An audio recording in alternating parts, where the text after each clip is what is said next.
Good morning all. आज हम लोग फ्रैक्शनल नैपसैक का प्रोग्राम बनाने के लिए जा रहे हैं। प्रीवियस वीडियो में आपने उसका मैथमेटिक्स, उसका एल्गोरिदम आप देख चुके हो कि उसका एल्गोरिदम कैसे लिखा जाता है। अब सिर्फ उसी एल्गोरिदम के हिसाब से हम लोग क्या करेंगे, उसके प्रोग्राम्स को लिख डालेंगे। ठीक है, चलिए लिखने के लिए आपको क्या क्या जरूरत है, प्री रिक्विजिट थोड़ा सा समझते हैं, फिर प्री रिक्विजिट समझने के बाद हम उसका क्या करेंगे, प्रोग्राम्स लिख लेंगे। बहुत आसान है, एक बार आप समझेंगे तुरंत लिख देंगे।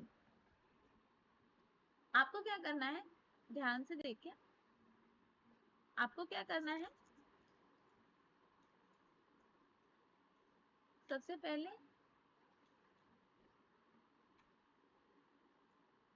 आप एक टेबल बना रहे थे। टेबल किसका किसका बना रहे थे आप, कि आपका आइटम था और आपका वेट था, आपका वैल्यू था और आपका क्या था, इसमें रेशियो था। रेशियो क्या था, वैल्यू बाय वेट था। ठीक है, आपका वेट था। आप देख रहे हैं कि आप क्या कर रहे हैं, आइटम बना रहे हैं, ये आपका, ये सारी वैल्यू जो भी आप लिख रहे हो यहाँ पे, मान लीजिए मैंने 2 लिखा, 150 लिखा और इसको हम लोग 75 कर दिए, तो ये जो भी वैल्यू है आपका एक टर्म है, मतलब कि किसी एक पर्टिकुलर आइटम के लिए, ये आइटम 1 के लिए है। तो अगर ऐसे अगर ग्रुप में कोई चीजें लिखनी होती है तो यूजर डिफाइंड डेटा टाइप्स हमारे पास क्या है, यूजर डिफाइंड डेटा टाइप्स हमारे पास क्या है, स्ट्रक्चर है। स्ट्रक्चर है। जब भी कुछ ग्रुपिंग में लिखना होता है तो हम कौन सा user defined data type use करते हैं, स्ट्रक्चर यूज करते हैं। ठीक है, तो हमने क्या किया है कि एक स्ट्रक्चर यूज कर लिया है। और स्ट्रक्चर में क्या है, आपने एक आइटम नाम से बनाया कि आइटम 1 है, ये आइटम 2 है, फिर आइटम 3 है, फिर आइटम 4 है, समथिंग। आई मीन कि आपने क्या किया, एक एरे ले लिया। एरे किसका ले लिया, स्ट्रक्चर का एरे ले लिया। एक structure, 2 structure, 3 structure, 4 structure, structure का आपने एरे ले लिया। तो सबसे पहले हमको क्या देखना है कि स्ट्रक्चर कैसे बनाते हैं। स्ट्रक्चर बनाने के लिए आप लोगों ने प्रोग्रामिंग लैंग्वेज में जो पढ़ा है वो क्या पढ़ा है कि स्ट्रक्ट कीवर्ड का यूज करते हैं। स्ट्रक्ट कीवर्ड का हमने यूज किया है और यूज करने के बाद हमको क्या क्या चाहिए, वैल्यू चाहिए, वेट चाहिए और उसका रेशियो चाहिए। तो मैंने ये 3 चीजें यहाँ पे ले लिया है। ठीक है, वैल्यू ले लिया है, वेट ले लिया है और वेट ले लिए है, वैल्यू ले लिए है और ये रेशियो, रेशियो ये क्या हो जाएगा मेरा, वैल्यू बाय वेट हो जाएगा। प्रोग्रामिंग ऐसे ही लिखी। क्लियर है।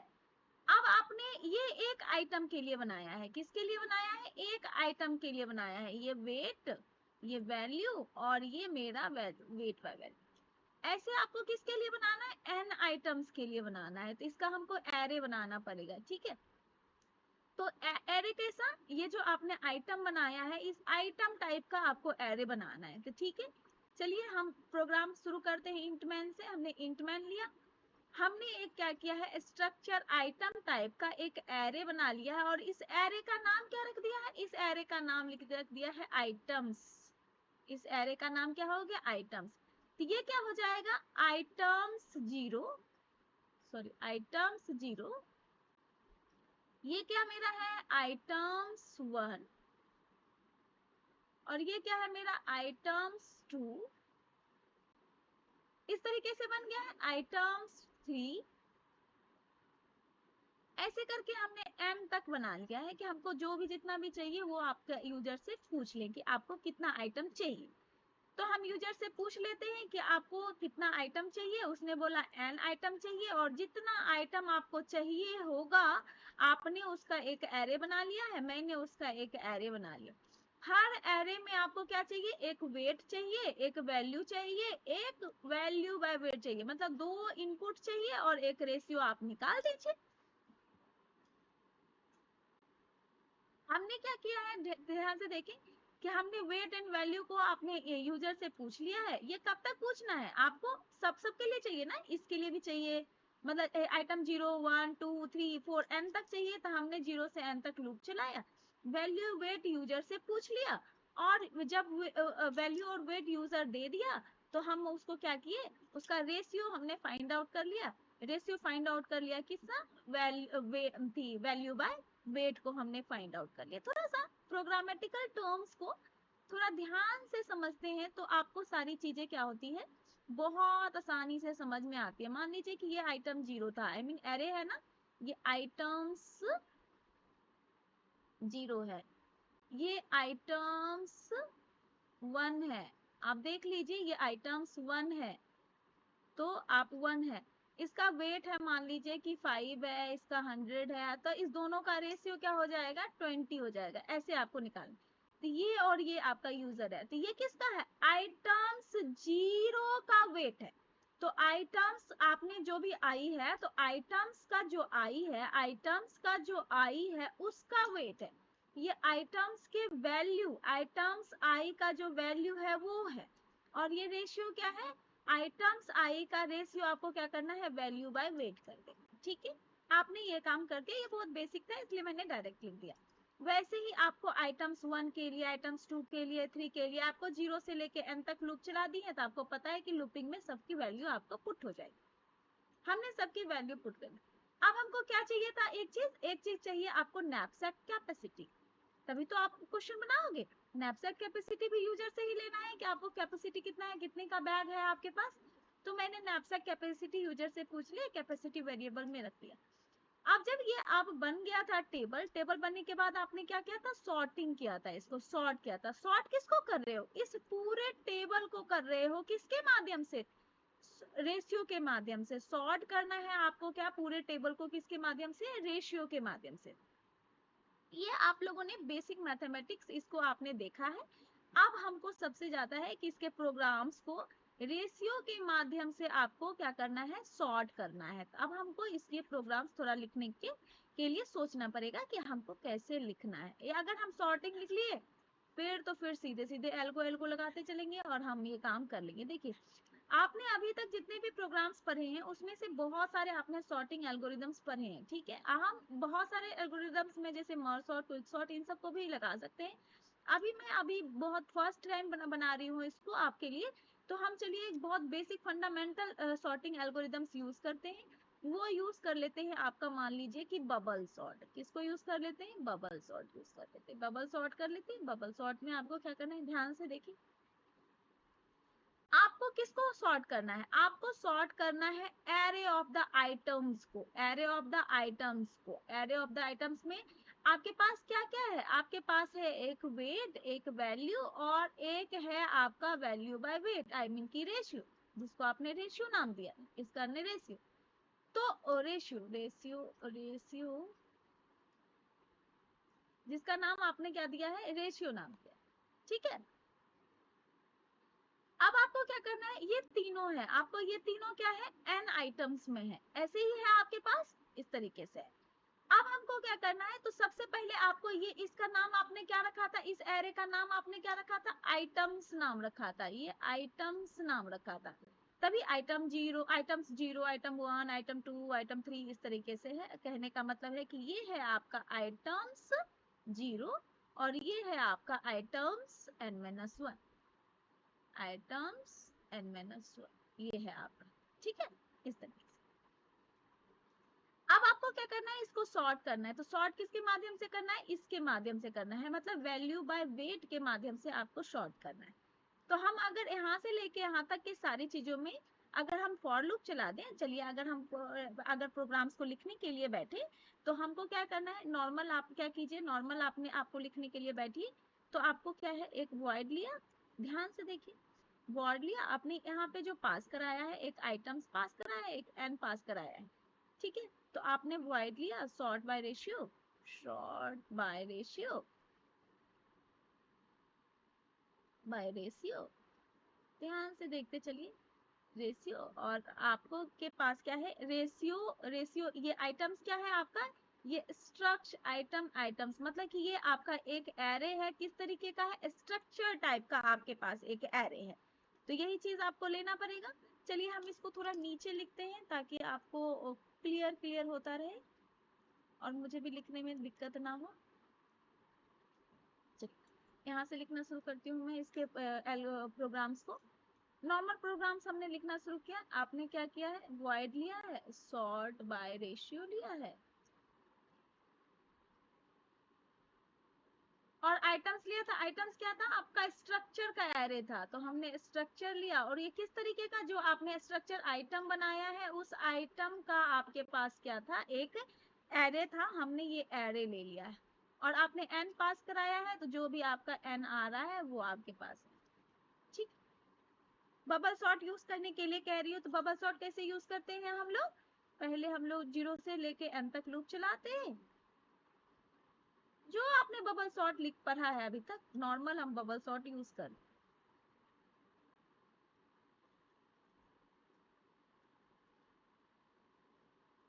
ऐसे ही लिखते हैं ना।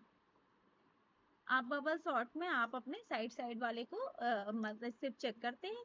अगर आपका अगर आपका j+1 से बड़ा हो जाता है तो, या छोटा तो आप क्या करते हैं, आइटम्स में, आइटम्स जो आपने आइटम्स लिया है, जो आपने ये आइटम्स लिया है, इस आइटम्स में जो आपका j है, किसके माध्यम से कर रहे हैं, रेशियो के माध्यम से कर रहे हैं। तो आइटम्स में तो बहुत सारी चीजें हैं, वेट भी है, वैल्यू भी है, लेकिन आपको लेना क्या है, आपको लेना है रेशियो।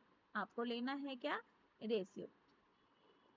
आपको लेना है किसका, आइटम्स का जो भी जे पॉइंटर है, जे पॉइंटर का जो रेशियो है, रेशियो को किसके साथ करते हैं, उसके साइड वाले के साथ करते हैं।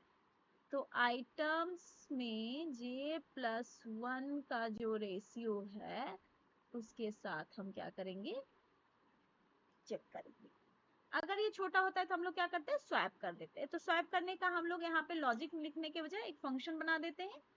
फंक्शन बना देते हैं हम, इसको हम बाद में लिख देंगे, इसके फंक्शन को, ठीक है। स्वैप फंक्शन लिखना कोई बड़ी बात है नहीं। चलिए हम इसको किसके साथ, आइटम जो मेरा j है और आइटम जो मेरा j+1,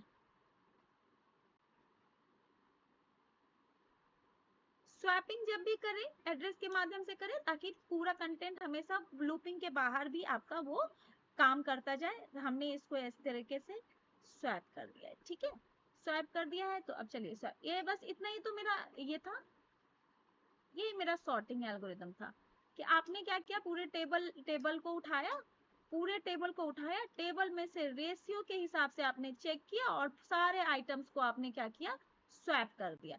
तो सारे आइटम्स को आपने स्वैप कर दिया, कहने का मतलब है कि इस रेशियो के हिसाब से, जो रेशियो आपने लिखा है यहाँ पे, इस रेशियो के हिसाब से आपने क्या किया, सारे आइटम्स को आपने स्वैप कर दिया। अगर मेरा स्वैपिंग हो गया, तो अब मेरे पास क्या बन के आ गया है, एक सॉर्टेड, क्योंकि अभी आपको क्या करना है, डिसेंडिंग ऑर्डर में करना था, तो हमने इसलिए लेस देन चूज किया है कि जो आपको डिसेंडिंग ऑर्डर में ये आ जाएगा। आपका ये एक टेबल है आपके पास, आइटम्स टेबल है, क्या नाम है, आइटम्स टेबल है, आइटम्स टेबल है जिसमें एरे एलिमेंट्स है, वो आपका क्या है, डिसेंडिंग ऑर्डर में सॉर्टेड हो गया है, डिसेंडिंग ऑर्डर में सॉर्ट। अब आपको क्या करना है, उसके बाद फ्रैक्शनल लगाना है। अब आपके पास उसके बाद क्या लगाना है, फ्रैक्शनल लगाना है। अब फ्रैक्शनल एल्गोरिदम्स कैसे लिखते हैं ये देख लेंगे, और फिर स्वैपिंग का फंक्शन लिख देंगे। स्वैपिंग का फंक्शन लिखना तो बड़ी बात है नहीं, सबसे लास्ट में इसको जो आपने आइटम्स, आप क्या किया, पूरे आइटम्स को ही आपने सॉर्ट कर दिया है, ठीक है। मतलब कि पूरा का पूरा टेबल ही आपका सॉर्टेड है। जो टेबल आपने बनाया है, आइटम्स टेबल जो आपने बनाया था, ये पूरा का पूरा आपके पास सॉर्टेड एरे आ गया, क्योंकि आपने एड्रेस पॉइंटर से सॉर्ट किया। अब आपके पास यहाँ पे डिसेंडिंग ऑर्डर में ये सॉर्टेड है, डिसेंडिंग ऑर्डर में ये क्या है, सॉर्टेड है। तो अब उसके बाद क्या करना है, इस पे फ्रैक्शनल लगाना है। तो फ्रैक्शनल लगाने के लिए, चलिए फ्रैक्शनल लगाने के लिए हम लोग को क्या करना है, एक फ्रैक्शनल नैपसैक नाम का फंक्शन बना देते हैं। फंक्शन में ये पूरा टेबल पास कराना होगा, ये पूरा टेबल पास कराना होगा, और क्या क्या पास कराना होगा, देखिए ये पूरा टेबल पास कराना होगा, और ये टेबल के बाद आपको क्या पास कराना होगा कि कैपेसिटी क्या है मेरे पास, जो तभी तो आप चेक करोगे कैपेसिटी क्या है, और ये कितना नंबर है, इसका n कितना है, ये n। इनिशियल में टोटल वैल्यू क्या होगा, इनिशियल का टोटल वैल्यू आपका 0 हो जाएगा, तभी चलिए टोटल वैल्यू हम 0 इंटरनली ही इनिशियलाइज कर देंगे। चलिए बस आपको ये तीन चीज आप पास करा दोगे, और जो भी आपने फंक्शन बनाना है, इसमें नाम लिखा हुआ है फ्रैक्शनल नैपसैक फंक्शन, तो हम फ्रैक्शनल नैपसैक फंक्शन हम ये बनाएंगे, ठीक है। चलिए अब इसको बनाने के लिए जाते हैं, तो देखते हैं कि कैसे बनाते हैं इसको। ये फंक्शन बना लिए, फिर आपका काम खत्म हो जाएगा। चलिए फ्रैक्शनल नैपसैक फंक्शन हम बनाने के लिए बैठ,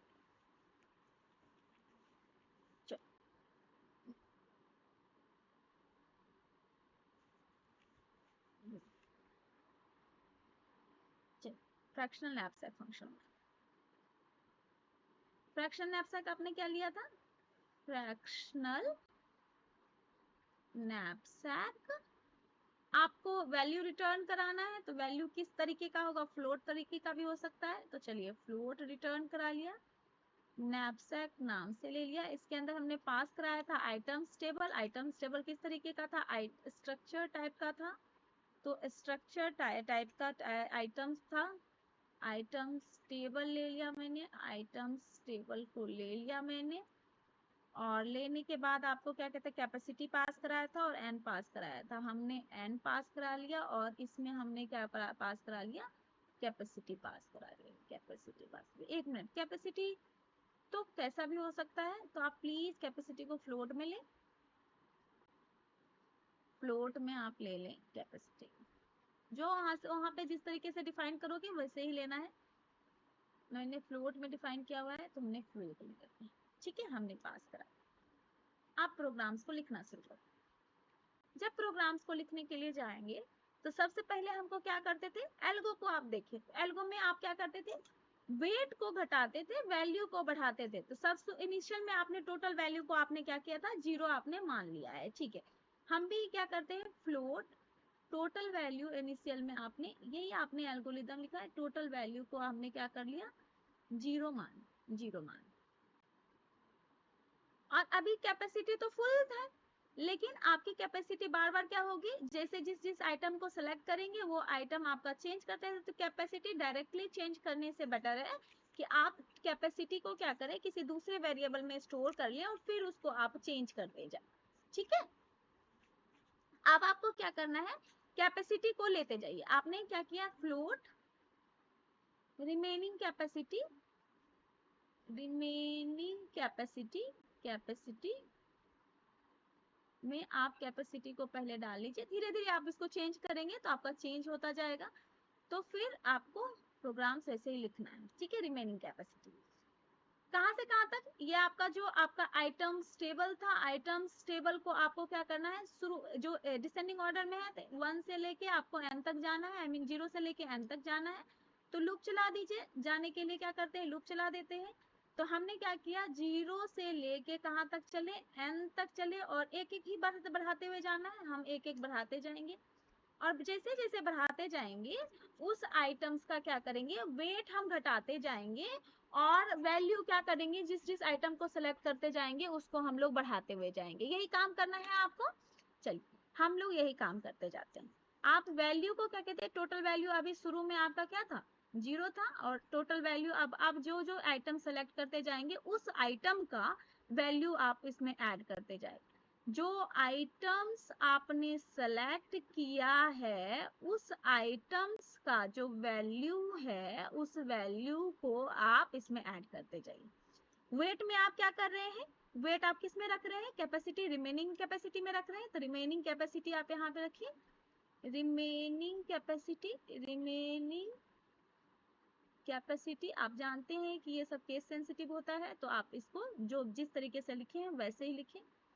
आप क्या करें, जो आइटम्स है उस आइटम्स की वैल्यू में घटाते जाते हैं, यही करते हैं ना हम।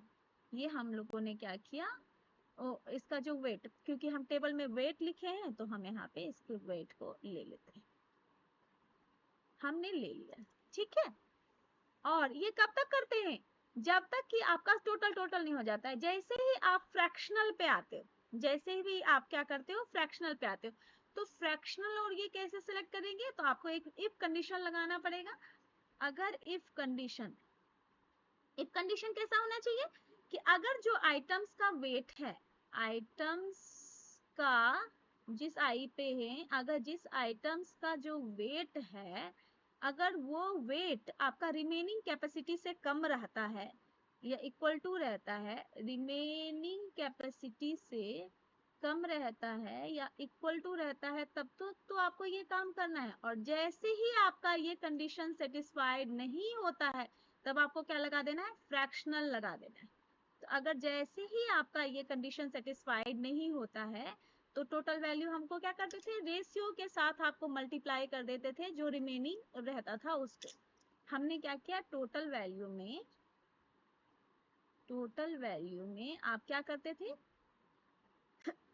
टोटल वैल्यू में आप क्या करते थे, जो आपने रेशियो है, रेशियो किसका, जिस आइटम्स पे है उसका रेशियो ना, जिस आइटम्स पे है उसका रेशियो ना, जिस आइटम्स पे है उसका रेशियो, रेशियो को आप किसके साथ करते थे, जो कैपेसिटी आपका रिमेनिंग कैपेसिटी बचा है उसके साथ मल्टीप्लाई कर देते थे। तो रिमेनिंग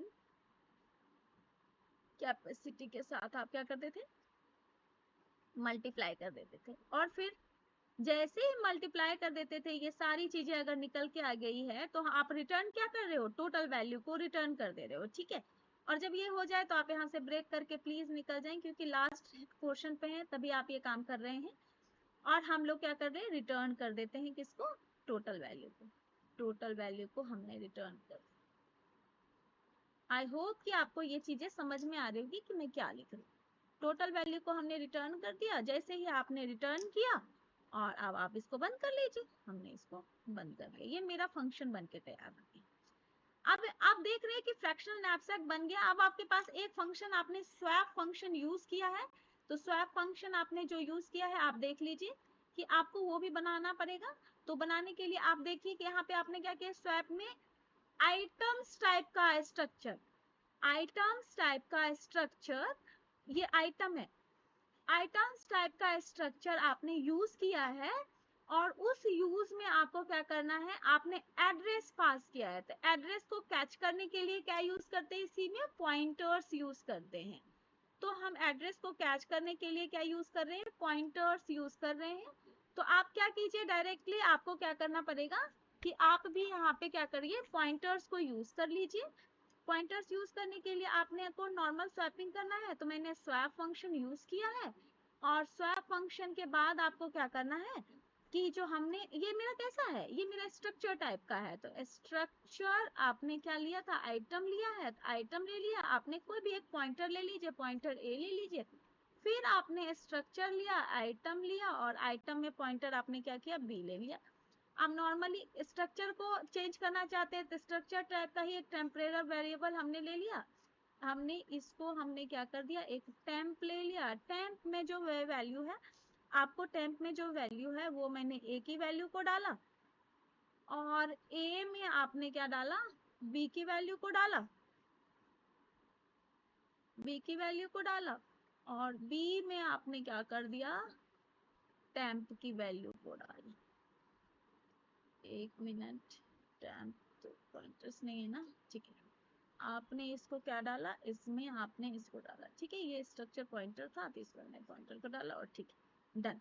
बस स्वैपिंग फंक्शन डन हो गया, यही आपका स्वैपिंग फंक्शन था। ये 3 फंक्शन बनाया और मेरा ये काम डन हो गया। आई होप कि आपको ये वीडियो समझ में आया होगा कि हम क्या करने की कोशिश कर रहे हैं। सबसे पहले हम लोगों ने क्या किया, एक टेबल बनाया। टेबल कंप्यूटर के अंदर अगर आपको इस तरीके से बनाना होता है, तो एक वैल्यू अगर एक जैसा है तो इसके लिए हम लोग स्ट्रक्चर यूज करते हैं। स्ट्रक्चर में ये, इसका नाम मैंने, पूरे टेबल का नाम हमने रखा था आइटम। और अगर आइटम रखा है और तो इसका नाम हम लोग पर्टिकुलर पर्टिकुलर में हमने एरे को रखा है आइटम्स। ये आइटम्स 0, ये आइटम्स 1, ये आइटम्स, ये करते करते ये हो गया आइटम्स n-1, ये आइटम्स हो गया आपका n-1। और हम लोग क्या किए, इसको इस रेशियो के हिसाब से, ये मेरा था वेट, ये मेरा वैल्यू, ये मेरा वैल्यू बाय वेट, इसके हिसाब से हमने पहले सॉर्ट कर लिया। सॉर्ट करने के बाद हम लोगों ने क्या किया, फ्रैक्शनल नैपसैक सॉर्टिंग के बाद हम लोग पर्टिकुलर एक एलिमेंट सेलेक्ट किया, 2 एलिमेंट सेलेक्ट किया, 3 एलिमेंट, 4 एलिमेंट, जब तक आप रिमेनिंग कैपेसिटी से कम थे तब तक सेलेक्ट करते गए। जब से ही रिमेनिंग कैपेसिटी से ज्यादा हुआ तो आपने क्या किया, रेशियो के साथ जो रिमेनिंग कैपेसिटी था उसको आपने मल्टीप्लाई कर दिया, और आपने का काम डन हो गया। आई होप गाइस कि आपको ये वीडियो समझ में आया होगा और पसंद आया होगा। अगर पसंद आया है, मैं इसका नेक्स्ट वर्जन में इसको VS कोड में रन करके दिखा दूंगी, सेम यही कोड उठाऊंगी और वहां पे लिख दूंगी। मैंने यहाँ भी पेन कॉपी से लिखा है, तो directly I can note paste the things, मुझे दोबारा लिखना पड़ेगा इस कोड को। तो आपको मैं नेक्स्ट वीडियो में इसको VS कोड में रन करके दिखा दूंगी कि ये प्रोग्राम कैसे रन हो रहा है। ठीक है, thank you so much guys. I hope कि आपको ये वीडियो पसंद आया होगा और समझ में भी आया होगा, और आपको प्रोग्रामिंग के छोटे छोटे बेसिक फंडामेंटल्स भी सारे क्लियर होते चले जा रहे होंगे। Thank you so much guys.